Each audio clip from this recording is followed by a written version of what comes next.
if you're watching this video, it's because you probably see this little banner at the top of your problems, and you're wondering why the problem text here for your problems is kind of messed up and not formatted properly.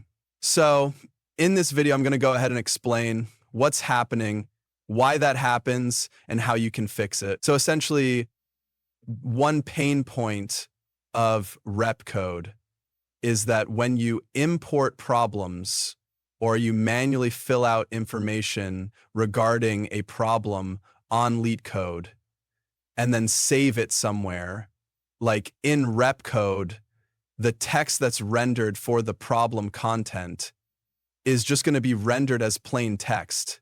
But you'll notice that on the actual leetcode website for that problem, like for instance, for this two-sum problem, we'll use this as an example.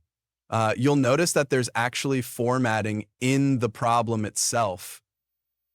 There's bold text here, there's italics, some words are wrapped in code blocks, and for some problems, there's even images associated with it. And all this stuff is lost when you put this problem into repcode because the problem content is just rendered as plain text. So all that other formatting is just lost. We've gone ahead and fixed this so that from now on, when you import problems from leetcode to repcode, the problem content is going to exactly mirror the formatting of like how it shows on leetcode. But any problems that already exist that are currently being rendered in plain text, so any problems that you've made, they're going to look like this. It's going to be kind of messed up.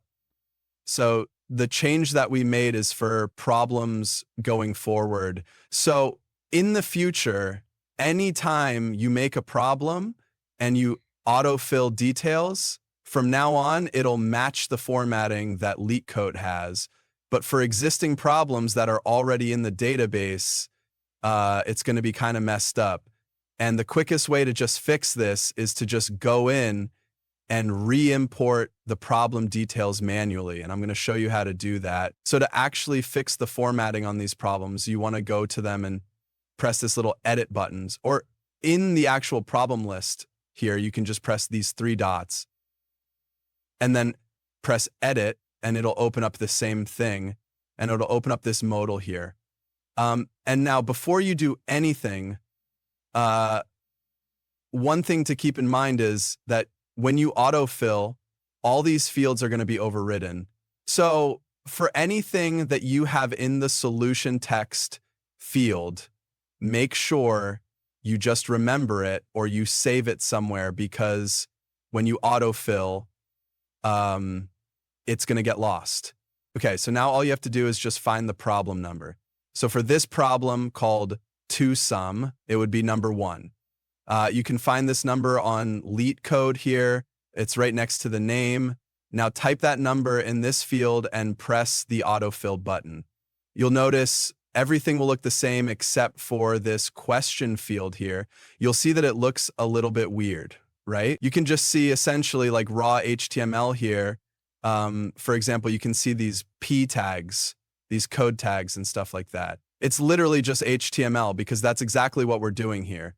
We're just taking the raw HTML associated with the problem content, and then we're rendering that stuff on the actual problem page here in repcode. And now, by the way, you can go ahead and re-enter your solution manually.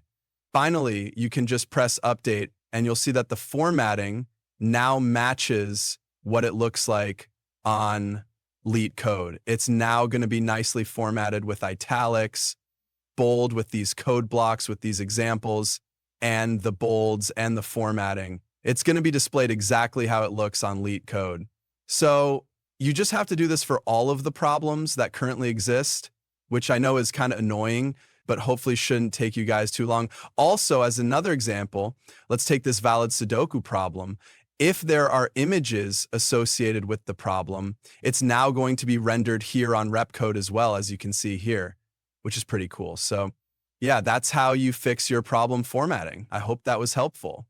One last thing I'll say at the end here is that I have a lot of plans for this application. There's a lot of stuff that's currently being built, and a lot of stuff I'm going to build in the future as well. and I would love people to give input. A lot of people have been filling out the contact form, and I've gotten a lot of really positive feedback that way, and negative feedback too, which is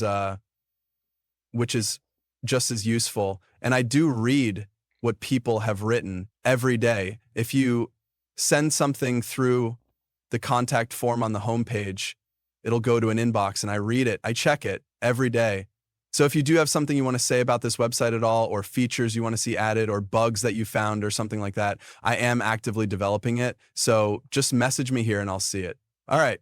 Goodbye and happy coding.